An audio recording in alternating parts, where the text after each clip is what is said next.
Bonjour, hello everyone. I'm Nata, host of the Nata PR School podcast. You're a successful entrepreneur or marketing manager and you're about to launch a new product or service? Or you've been selling your goods for quite some time, but you want to learn how to increase your visibility, get known, and reach more clients? At Nata PR, we deal with real clients every day and we'll teach you simple, fun, and honest PR solutions. You'll learn easy steps to combine PR to social media right now. Keep listening and let's get started.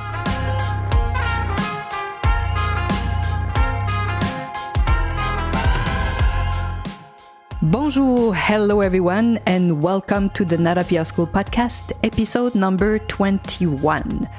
Today is a very special podcast, so I want to talk about 10 tips for our marketing friends. 10 suggestions, 10 things that they sometimes don't know about what we do. So if you're not a marketing professional, hang on. It's going to be also interesting for you. I'm sure you will be learning many things that we do and understand even more what we do at the agency. But before we get started, I want all our marketing pros, our marketing friends out there to know that we have nothing but the highest respect for you and your profession. Before we were public relations and social media professionals, my partner and I, we were both marketing directors. So you can imagine now that we understand what you are doing.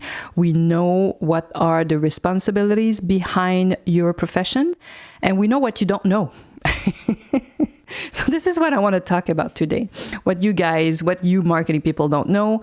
And I want to thank you for that because of all these aspects of the PR professions that you don't understand fully. I created Nata PR School. So thanks to you guys.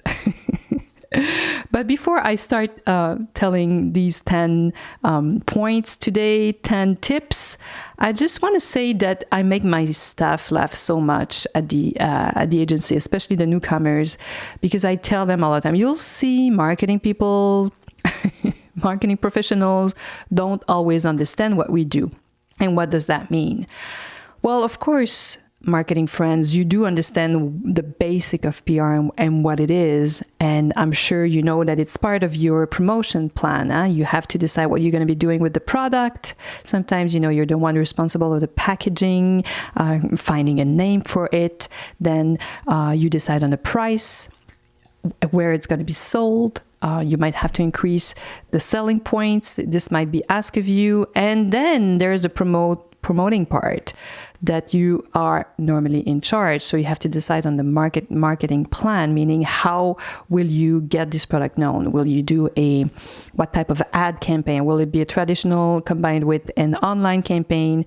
And we fully understand the sometimes really high pressure and high expectations your superior, the owners have of what you're doing. But don't worry. Know that it's totally normal if you don't understand the scope of everything we do. It's totally normal. And I sincerely believe it's impossible to understand, the scope of our job, of what PR can do if you've never done it yourself. So here are my 10 tips for you, my friends, my marketing friends. The first tip is that you often confuse journalists and influencers, those two type of,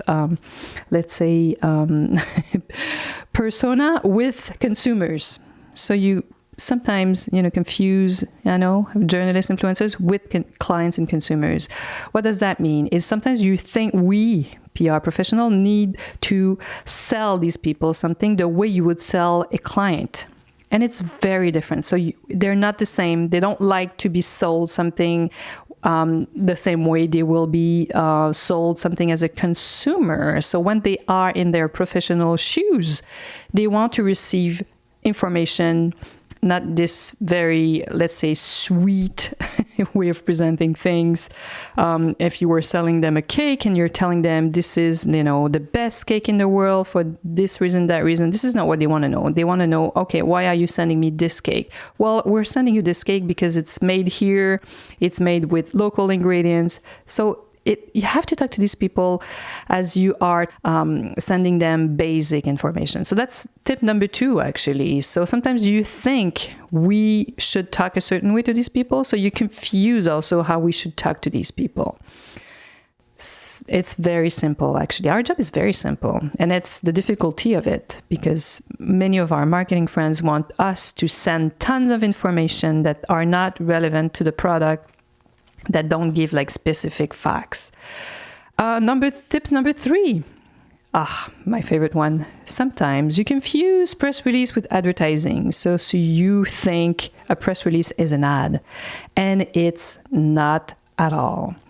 And I've recorded a podcast recently on the press release. Is it dead or alive? So if you can listen to this podcast, this episode, to refresh your memory about a press release. So it's not an ad. No, a press release is very factual. You have to be very clear on your messages in it. And if it's too busy, too much information, too much qualifications, or these adjectives that you put out there, or you relate your product with now it's winter time, it's the perfect time to use this product. Well, media don't care about that. They want to know what is the product, why are you sending it to them. So we go back to my point number 1 in the Nata PR model. Why would influencers talk about you? Why would journalists talk about you? So it's not because it's winter time. So you see the difference? It's cold out there. You should try our new boots. No, they want to know what's specific to these new boots. Why should they be talking about these new boots? Number 4, sometimes you imagine that we're in control of publication dates and formats of articles, like, how big the size of the article, what pictures they're going to be using.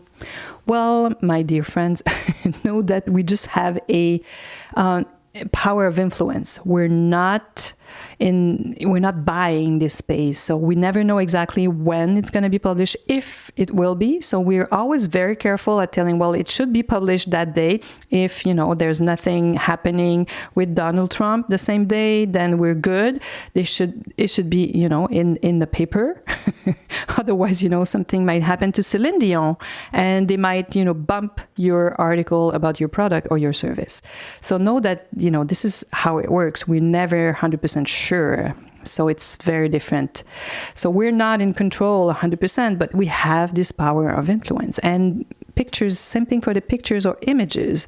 We do suggest pictures most of the time. I would say maybe 9 out of 10, 80% of the time they will use the pictures we send them, but they might take their own pictures, and then we don't have control over it. They might use whatever the pictures they've taken with their photographer, and if we send them the product and it's commercialized, they're allowed to do that. Point number 5. Sometimes, dear marketing friends, you have let's say for you it's difficult to understand the concept of quote unquote time in PR. As I just mentioned, sometimes we don't know exactly when it's going to be published. And I tell that to my staff and even my new clients. When we send out the press release, know that influencers and journalists are not expecting it. Those top influencers and media might receive hundreds of emails. Those top influencers with millions of fans are highly solicited. So when you send them information, if they don't respond in the second or in the hour, it's not because they're not interested. Maybe they're not even sitting in front of their computer. And so sometimes for my marketing friends, it's difficult to understand that, there's this flexible way with time. And this is why it's great to either come and learn with us what we do in our trainings. This is what we teach you guys. So yes, we send information, but how do we follow? And what do we send? How do we do that? A proper way to finally catch the attention, get the attention of the influencers or the journalists. And it's kind of an art to do that, but it's not complicated. It's easy to understand, and you can do it yourself. So point number 5, marketing people sometimes have difficulty understanding the concept of PR time. Point number 6, I know I'm just like you, and I want this too. I would love when I send a product that a product equals a mention. A product sent out means an article, means one review. Well, it's not exactly how it works. Because it's not because we send the product out there that they will talk about it immediately. Might take a while too. Sometimes if it's a top publication, might take a few months even before they publish something on it. Some top journalist wants to try it on. If it's a beauty product and it takes a month before you see some result on your skin, they might want to try it. So before they talk about it, might take weeks. But you need to know that I would love to confirm that whatever we send, like 100% of the products sent out there will get coverage. But it's not how it works. But know that this is also something very specific here at the agency. Not everybody works the way we do. But we never send products just like that, not making sure, first of all, there's a real interest on the other side. Meaning the influencers said, well, yes, I'm really interested. I want to try it. I want to see this product. Can you send it to me? So we don't send the product. So we're quite good at that. So I would say maybe 8 out of 10, 80%, 85% of the products we send out there get a review or are talked about or are presented in a story. So we know when we send a product, there is some interest. But it might happen that they might not like it. That's the other thing. Or they might decide, well, it's not something that I would want to present to my fans. Even if you think their fans would benefit from knowing about this product. So that's point number 6. Know that one product doesn't equal a mention. Point number 7. You often ask us to send you our entire influencers media list. Sounds strange? Yes, it is. Know that we will never do that. We will send you a list of the outlets that we will be in contact with, but we will not give you our entire list. This is our bread and butter. And not just that, sometimes it's a huge list of thousands of contacts. Why would we give you our entire list? Doesn't make sense. So please stop asking that. You can ask a list of, the top outlets that we want to reach, or sometimes we decide on goals. We say, well, we'll be reaching 25 top influencers in this field, and then we hope to be featured in, 10 newspaper, 20 magazines. So you see, this is something you can ask us, and we'll be happy to tell you and, decide on the goals, on the KPIs that we want to reach with you. But don't ask for our list. Point number 8. Sometimes there are confusions when we select influencers. We don't select influencers exactly for the same reasons you would, because most of the time we don't pay them. So sometimes we would select an influencer not based on the number of fans. Of course, we want to have a good number of fans all the time, just like you. But sometimes we might select one that has, let's say, not as many fans, but they have a real community that's really engaged, that really reacts to anything the influencer presents. Or, hey, listen to this. This influencer is invited on TV.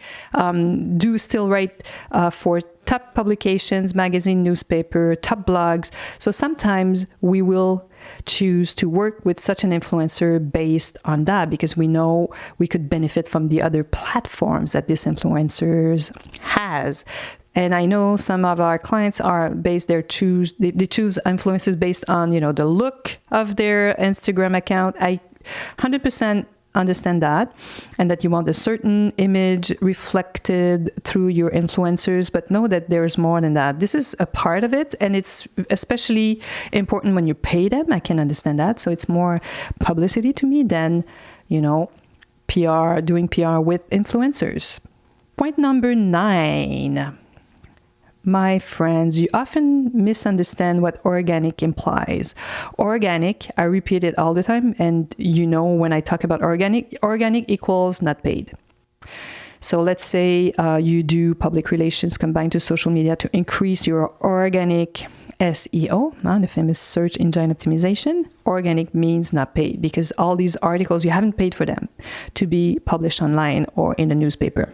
This is what organic implies. And we do a lot of organic campaigns with top influencers as well. And why confusion? Because sometimes you want them to mention something a certain way. You want them to use certain information handles, hashtag, and we can't force them. We can ask and suggest and propose pictures. But if they want to do their own picture in their bathroom, that's the way they want to do it. And if we give it to them, then it's completely up to them to decide to present it the way they feel their fans will want to see it. So you see where the confusion comes. That's point number 9. Sometimes, there's confusion over organic. What does it imply? And we have some, and I remember we did a huge campaign, unboxing campaign. I will do a podcast only on unboxing and what it is. And my client wanted to have certain things done when they were opening boxes of the gifts we were sending them, because that's what it is at the end of the day. If you're sending products to top influencers for them to open and show their fans, it's kind of sending a gift to them so they can do whatever they want with it. That's a good way of looking at it. And we can't force them in any way to talk about certain things. Like they won't mention everywhere the product is sold, for example. So this is where the confusion sometimes happen when we do organic campaign. And this leads me to tip number 10. Sometimes there's confusion. You guys confuse our power to influence with the power dictated by advertising money.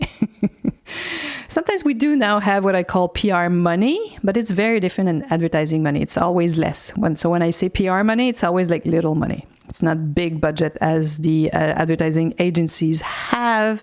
We have sometimes smaller budgets to work with influencers. Why? Because we have all these links, these connections. We've created relations with so many influencers. So sometimes they know, sometimes we don't have money, and then we do. So it's great to work with a PR agency like ours, where we have these connections where you can get organic, no money mentions, and then go back a second wave and, do something with selected influencers that we can pay. Voila. But, don't be hard on yourselves, marketing friends. What you don't know about our profession is totally understandable. And we know what you don't know. So we have you covered. So if you work with us, we'll tell you, we'll teach you, we'll be nice with you guys. So don't worry, because thanks to you, as I just mentioned, part of why I created Nata PR School is really to invite you to come to our training program and learn the PR, the basic of PRs. Because if you have that in your toolbox, I'm telling you, this is a great tool to have. It's a great advantage. Then you'll understand and you'll be able to implement a few tactics that we do and how we do it at the agency. I'll be happy to teach you. But know that the day you work for a bigger firm or you have more money, you have a large budget to work with a public relation firms, then you'll understand what they do and you'll be able to ask more out of them and even get more results. So please find out about our next training. You can go on our website, natapr.com, natapr.com, and you'll see there's a pop-up window. So if you, in exchange of your email, if you want to register there, you'll be on our list. You'll receive information about our next trainings, as I just said, but you'll also receive for free, entirely for free, our Nata PR model, a tool we use, I'm telling you, every day with all of our clients. So voila, and let's go back to the 10 tips before I end this this podcast. I like when there's kind of a little review. So tip number 1 was, please stop confusing influencers, journalists with consumers, with clients. So journalists and influencers are not consumers. So tips number 2, we don't talk to them the same way we would talk to a consumer. Tip number 3, don't think a press release is an ad. So don't associate press release with advertising. It's very different. And know that we don't have control over publication dates. Tip number 4. Tip number 5, PR time. It's super flexible and we have to adapt all the time. Sometimes we can generate quick results, but sometimes it can take a longer time. So this is what PR time is. Tip number 6, one product doesn't equal one mention. So if you send out a product, doesn't mean that for 100% sure you'll get a mention. Tip number 7, don't ask us to give you our entire media and influencers list, please.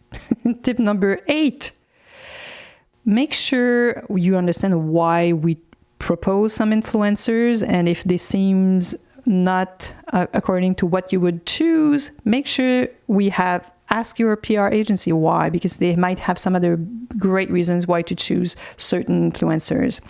And don't misunderstand what organic means and what it implies, meaning no money. So we can't force influencers to talk about a product a certain way or to mention certain things.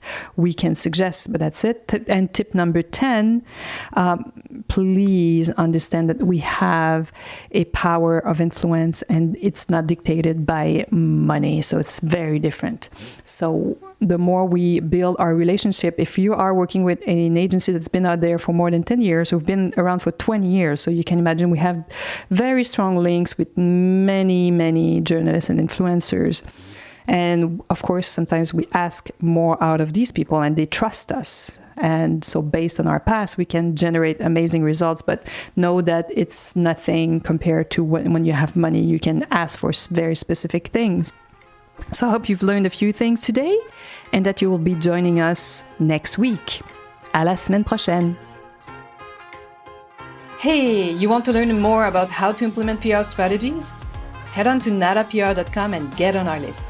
You will also receive the Nata PR model on how to create a successful PR campaign. If you want to become a client, just send us an email to nata@natapr.com. Talk to you next week. À la semaine prochaine.